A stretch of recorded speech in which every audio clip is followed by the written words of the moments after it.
Hi, I'm Jonathan Goell. The starting photographer often begins by asking the question, what can I photograph now? The more experienced photographer knows the answer to that. Anything. Anything you can see, you can photograph. Now in this show I'll be talking a little bit about that. I'll also tell you a little bit about composition and about depth of field too. Now, the world is full of people, events, everyday things with which you can make beautiful photographs, and all you need is a camera and the curiosity to experiment. Now, look at these common things over here. Now, here's a plate and here's a fork. Now, you can't find a more mundane, average, or householdy type of a subject than a plate and a fork, and yet, look what a marvelous photograph that André Cortège did using just such implements as these. In 1929, too, he concentrated on the beautiful linear quality of the fork, its lines and the shadow that it cast, and the grace of the plate. With these simple objects, he made a very nice photograph.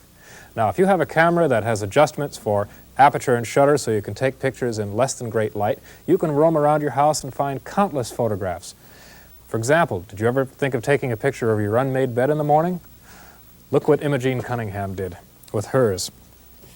Now, here's a picture which just concentrates on a simple unmade bed, the folds of the sheets and the drapery effects that it makes and the details of the pins on the bed. Soft light, very nice, graceful, gentle photograph, and an everyday subject. Now, if you're new to photography and you'd rather take pictures in places where the light's a little better, take your camera and march outside. How many pictures do you think you could make, say, of your front porch, or people in the neighborhood, or of your automobile? Now, I have an automobile, which is a venerable old wagon, a survivor of many trips to the junkyard and the lumberyard, and I tried to take some pictures of it, and this is what they look like. Well, this is the automobile itself, a very simple foreign station wagon, but as I walked around, I started noticing different kinds of details that caught my eye. The first thing I saw was the effect that the sun had on details inside the car, such as in these handles, and further on, I noticed, as I walked around to the front, wow, here was the steering wheel framing the cast shadow of the rearview mirror against the seat. I took a picture of that.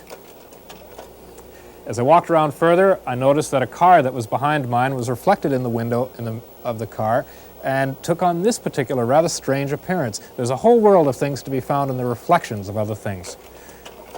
Further on, well, I started getting lower in my car, down on my knees, and at the gas cap I noticed I could see a picture of myself, so I snapped a picture of myself in the gas cap. Then I walked around to the headlights and put my hat on the other end of the car and made this picture as close as I could get to the headlight. In this picture, well, this is a little difficult at first, but I noticed both the inside of my car and the reflection of the skies above me could be seen in a single frame, so I photographed that. Well, what happened? Essentially, the different things in my car aroused my curiosity, and it's this quality of curiosity which is really central to the question of what do I photograph? Now, you can let curiosity run wild with all kinds of things. Things that are familiar to you, such as your family and your friends, or things around your house, or things that are unfamiliar, which are in foreign towns and other neighborhoods and other places not immediately near your own world. Now, the world is really full of photographs everywhere you look. Take your camera everywhere because that's where the pictures are. Now, many people tend to feel that a good exposure is what's going to ensure a good photograph. Not true. It will only ensure a properly exposed photograph. That's all. And if you want your pictures to look a certain way, your particular way, then you have to think about that before you make your exposure. Very, very important. Why? Because a camera is basically an imaging tool. Anything you point it at, it's going to make a faithful and truthful record of that. But that's all it'll do. What happens to be in that image and how it's going to look is really your job, your business to control. When we're talking about that, we're not just talking about your choice of the subject now, of course, but we're talking about composition, we're talking about how the picture is going to look. It's visual design, it's pictorial organization within the frame of the camera. Don't forget that the world is in a frame of a camera as far as photography is concerned. Now, this element of design, this thing of design, is really one of the most personal and creative decisions that a person with a camera can make. And it's much, much simpler than you think. And you don't need a fine arts degree to involve yourself in composition, and I'll show you that. In the early 19th century, well, In the 1830s, when photography first began to develop, the early photographers took their design cues mostly from the painters of the time. In fact, some of the early photographers were painters. In any case, the rules of composition then were fairly strict. And the idea was to compose a picture which, in the end, had a certain calm, a balance to it. Nothing out of place, everything kind of gelled. And this was particularly true when people drew portraits. In this drawing by Ingres, which was drawn in 1815, it's a family portrait. And he followed the conventions of the time. He composed it with the heads mostly in the upper part of the picture. He has both of the torsos aiming into the picture somewhat so that they face each other, and the whole picture is kind of contained in a gentle circle. Nothing seems out of place. In the first portrait photographs of the time, the early portrait photographers did exactly the same thing. Here's a daguerreotype made in 1848 by Nathaniel Jacquith. And in it, a man and a woman, again, somewhat facing each other, heads in the upper third of the picture. Very simple, very direct way to shoot a portrait. And this way has really survived up to the present day. Here is a very beautiful photograph by Irving Penn of a Florentine child. It was made in 1948, and it follows the same general idea of composing portraits. That is, the figure basically faces into the larger of the two background spaces, and it's a perfectly good way to make pictures. It's a sort of a quiet, classical approach to photography, and it usually requires that the subject carry the sole weight and importance of the picture, and it certainly does in this photograph. Well, at the same time that people were relying on painterly design to compose pictures, another group of photographers discovered there was another way to do it. Photographers learned that you can take the camera anywhere, and that when you do that, you have to rely on the subject itself to help suggest the way to compose it, because you can't rearrange things. Well, people looking through cameras began to see life in a new way as a result. Here's a photograph by Negre, taken in 1851 of Le Sec. They're both standing up in Notre Dame Cathedral. No painter had ever composed a picture that looked like this before. This is really new with photography. And he really had to take his cue from what was there. He had to live with what was there.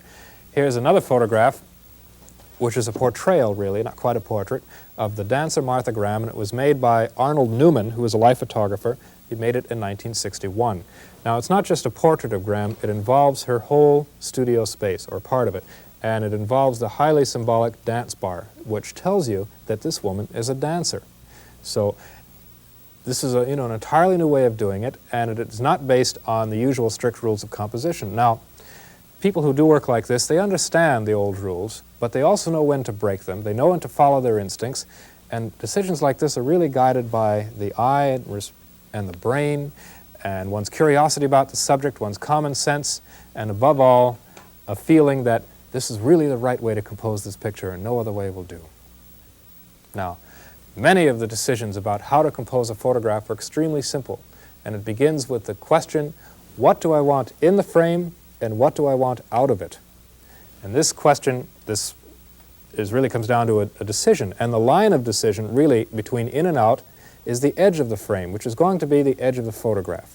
Try and learn to see everything that happens in that frame. Don't let anything pass your vision. Learn to see as the camera does. For the camera, the world is the frame. Now, I'll show you what I mean by that with an instant print camera. Now, I've constructed a little still life over in the studio, and I'll take a picture of it from here. Focus the camera, aim, and make the picture. Now, it's true in photography that as soon as you decide to photograph something, you're in a sense granting it a certain importance because you're extracting it from the real world. Once in the frame, you can better study it. Well, I liked that, so I took a picture of it. And here it is. Now, there's a real problem here because I was really interested in the details of the still life on the table, but I was too far away. There's too much background. Robert Capa used to say that if your pictures aren't good enough, you weren't close enough. And he's very right. Your arms and your legs are terrific photography tools. With them, you can move around a subject and jockey for position to get the best possible picture. I'll move in a little closer, and I'll take another picture. Well, let's see now. I think I'll just compose this like that.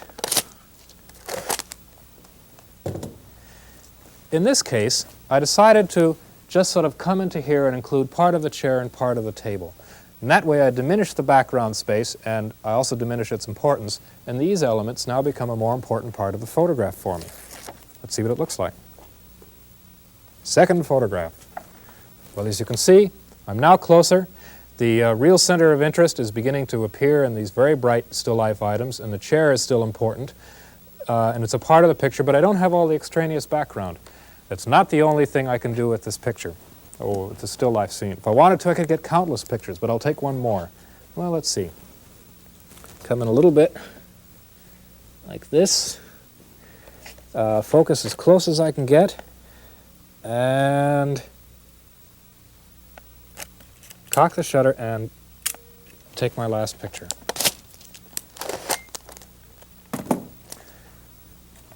The idea here was to just isolate the thing that interested me most and deal only with that in the photograph. And I got in so close that the chair is no longer part of the picture. Let's see it. Oh, look at that. Very simple, very direct still life. In this picture, no background area is in it that I didn't deliberately intend to be there. I looked very carefully in all four corners to see if anything was there that I didn't want. And I did want the line of the table and the mushrooms and the eggs, and so that's what I have. That's a very simple thing to do in composing. Just move in closer. Now, each shot was a little bit like having a question and answer conversation with the subject. Do I want this? Do I want that? And each shot that I took got me a little bit closer to the final result that was the best result for me. But that can be a rather expensive conversation if you go through a lot of film. Let me show you a more mental way to do it, which is cheaper. Take your camera and put it up to your eye and spend a lot of time looking at your subject and thinking about it and trying it from different points of view, looking up and looking down. And then when you think that you have the one that you want, that's when you would really snap the picture. Only then. If you're a little unsure about it, you could snap several and then compare the results later. And I'll show you another way to do it, which doesn't even involve a camera at all. If you want, you can take a scissors and a piece of black cardboard such as this, fold it over, and cut out from it a little rectangle. Now this rectangle more or less matches the format of the rectangle of an average camera. And the idea is you look through it and pretend that this is a camera. Now when you look through a viewing frame like this, photography schools are always recommending you learn with one of these. You're essentially seeing extracts of the world, details of it, just like a camera does. And it's a little bit like perusing through a menu. The idea is to try and make single choices about what you want. And even a vast landscape by Ansel Adams is still sort of a detail next to the real thing. Now you not only can isolate, say, a single subject in a frame like this, but you can also combine several subjects together in the frame, and when you do that, you'll have created a relationship between them that never existed before, but will because you've put them in this frame. Let me show you what I mean over here. Here is a lone bicycle rider by himself racing into the rest of this pavement. Now, he's related to the shadows and the white line and the other lights because that's where he happened to be when I snapped him, but it's not really composed. Still in all, he's the main subject in this picture, and there isn't much else to worry about. But you could also, if you want, back up and get this view, which is an entirely different sort of picture. It still involves the bicycle rider, but now he's heading into the intersection. Now we have him capped by these huge buildings back here. So it's a picture which involves buildings, and a bicycle rider. They all relate. They relate because I chose to make them relate by including them in the frame. Now supposing I just wanted another detail again. Well, you could step up closer and take a picture such as this. In this one, it's just the top of the building, and it's a study of the windows and of the strong lights and the shades, and it's a very symmetrical picture, even on both sides. Totally different picture. You could select this out of that same intersection scene, or you could step back a great deal and get a photograph such as this. Now really, all of the pictures that I just showed you were made from the same negative that produced this big shot of the intersection. Everything is here, the bicycle rider, the buildings, the people crossing the street, there are other buildings. And any scene in here that you chose to shoot, you could. In fact, this is a very important point. This multiple choice aspect is really important in photography. You can choose things. And what you bring to this choice of what to photograph is a certain special awareness your certain awareness, that once a certain subject is framed in the frame in your camera in a certain particular exact way, that's going to be your picture. That's going to be the thing to shoot. You can also, if you wish, compose pictures in depth.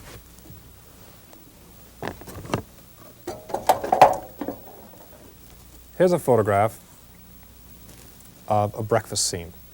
Lady looking at me as I take her picture. And it's a picture in which we're encouraged to look deep into the scene, from the nearby objects to the deep objects. Everything in this picture is sharp, from the near ground to the far ground. And a picture that's sharp in that way, we say, is a picture that has a great depth of field. The field, by the way, is simply that area of the real world that is taken in by the camera lens. Now our eye moves in and out. Look at this different picture. This essentially is the same scene, taken at the same time, but I made a slight change, and the result was that only the center objects here are in focus and everything else is blurry. In the first picture, everything is important, and in this one, it's not. The idea is that with a picture that has a shallow depth of field, you can, if you want, direct someone's attention only to a particular detail. In this picture, with a great depth of field, every detail in the picture is worth looking at, and you look at it because it's sharp and you can see it. Now, this is controlled by the focus and by the lens aperture on your camera. Now, you may remember that the lens aperture is really what you use to control the quantity of light that comes in to expose the film. But its secondary function, and it's very important, is that it helps to control the depth of field of a picture. Now, the first photograph that has the great depth of field was made at an aperture of f/16, the smallest aperture of the lens. And the second photograph, a moment later, was made by resetting the aperture to f1.4, and that gave us a shallow depth of field. Why does this work? Well,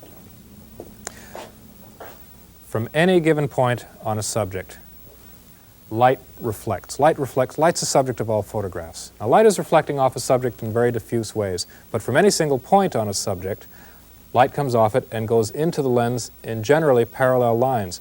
The curvature of the lens takes those parallel lines and brings them to a point of focus somewhere behind the lens called the point of focus. And the idea is to bring that point of focus into sharpness at the film plane. Now, in the far end of the studio, to symbolize a point on a particular subject, I set up a light, a little spotlight, and I'm going to project that light here. Now, well, let's see what happens. I have here a box that's filled with some water and a regular camera lens, and the point of light is in fact being made into a cone of light, and that cone of light is coming into a point of focus right here on the back of what this would normally be the film. If I refocused, what would happen is I would suddenly see that blob of light get larger, and what I want to do is bring it into an especially fine point like that. When that's done, this lens will have been focused for that subject at that exact distance. The lens is set at f2.8. If I suddenly introduce another subject that's nearer, and in this case introduce a nearby point of light, what happens? Well, I get another cone of light projected into the camera body, but it never quite makes it into a point of focus. I could, of course, refocus the lens and make this one sharp, but then the other one is going to be less sharp. In other words, at a wide aperture, I can't bring both different subjects at different distances into equal focus. Now I'll bring the far light back into focus, and this becomes a blob. Remember that a small aperture gives you greater depth of field. If I close this lens aperture down from f2.8 through the sequence to f16, a smaller aperture, the cone of light becomes changed to a needle of light, a needle cone, and the result is that both the point of light and the larger blob now both appear to be points. Both the far light and the near light are going to be sharp, and it's the same with real subjects. It's exactly the same with real subjects. Remember this, it's very essential now, that the larger the aperture, the more shallow your depth of field is going to be. If you close down the aperture, the smaller the aperture, the greater your depth of field is going to be.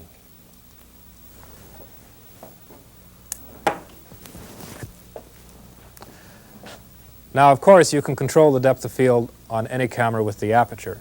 The trouble is sometimes to figure out how to know how much depth of field that you have, to know how much is going to be sharp. This is a rangefinder camera. In rangefinder cameras, when you look through the window at the top, you're seeing an image which is equally sharp. Everywhere is equally sharp. Near subjects, far subjects. The thing is you cannot tell by focusing in here exactly what's not going to be sharp. You can tell what will be sharp. In figuring out the depth of field, the manufacturer has provided us with a very handy little scale, and I'll get to it in a second, but let's say that you're first going to take a picture and you've decided that the aperture has to be set at f/16. Well, here's the pointer for the lens and the aperture, and in fact, it has already been set to 16. There it is. I'll reset it again so you can see it.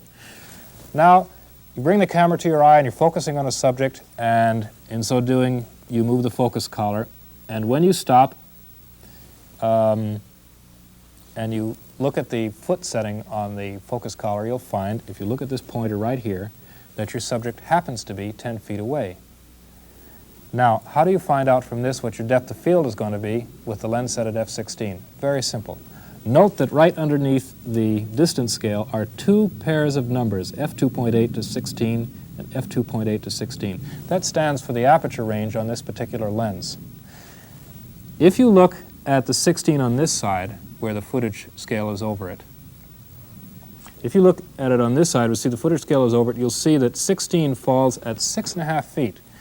You then move your eye over to the 16, the f/16 on the other side, and you'll find that it's opposite 25. Well, this means that everything from 6.5 feet to 25 feet is going to be in very sharp focus. You know.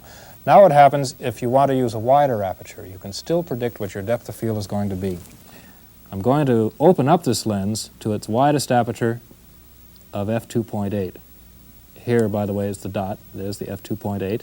And I'll reset this lens at 10 feet where it was before. Now look, 2.8 is there and 2.8 is on this side. It really seems like we're going to have about 9 feet to 11 feet in focus.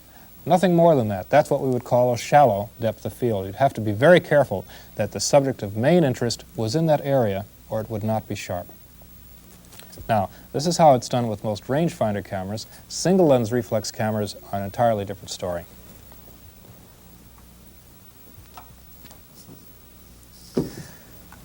With a single lens reflex camera, when you look through the finder, you see everything either becoming sharp or unsharp, just as it does on the film. So you can focus on something near and the background will get sharp, or you can focus on something far away and the near object will be unsharp and the background will be sharp. Well, the way these cameras are built, the lens aperture stays open for the entire time that you're viewing through it, no matter how you set it, until the moment of exposure. When you press the shutter, the lens aperture closes down momentarily and then opens up again to f/16. Now, if you want to get an advanced look at what this effect is going to have on the film, this f/16, you press a little button on the camera. Now, sometimes it's a button, sometimes it's a switch, and many cameras have it, and it's called a depth of field preview.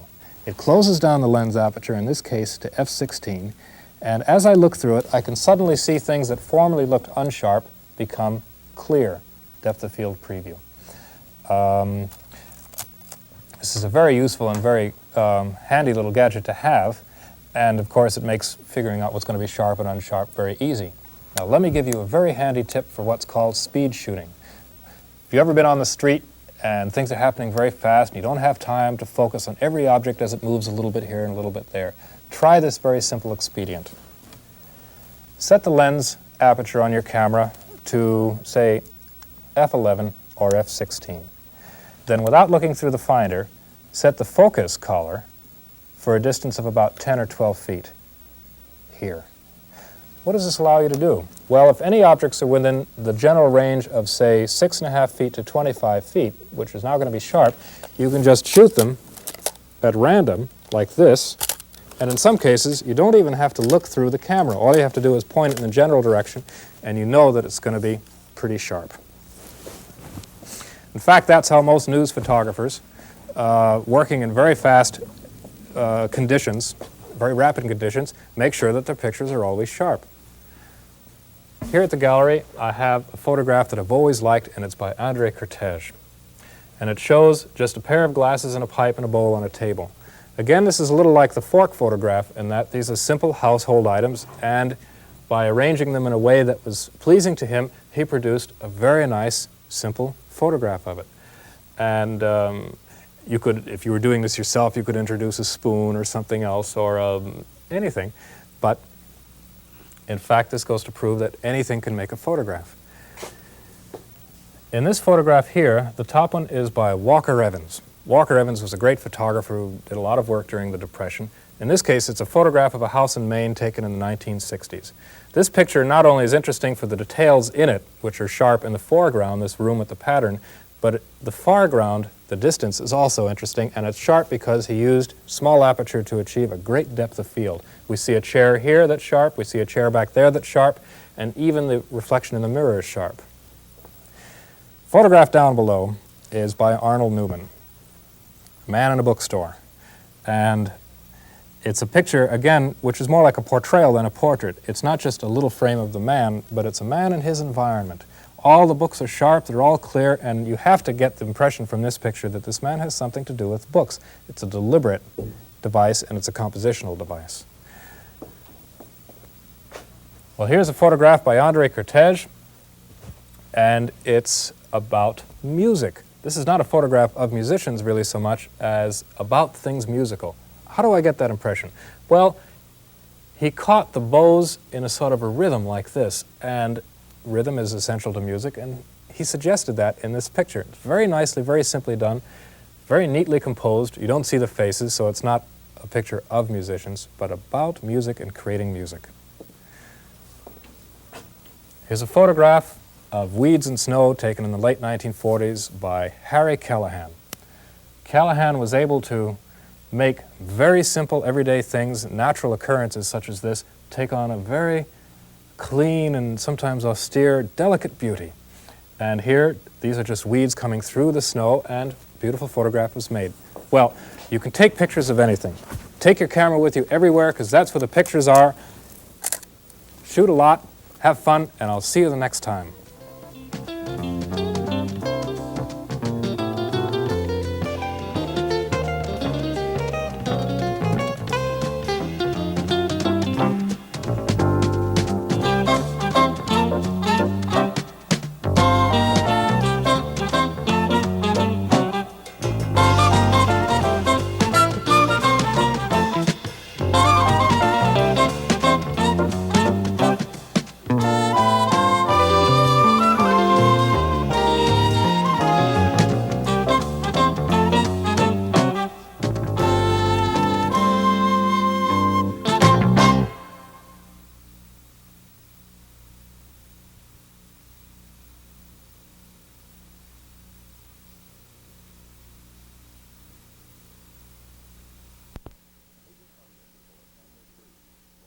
Major funding for Camera 3 was provided by Atlantic Richfield Company. Additional funding was provided by the National Endowment for the Arts.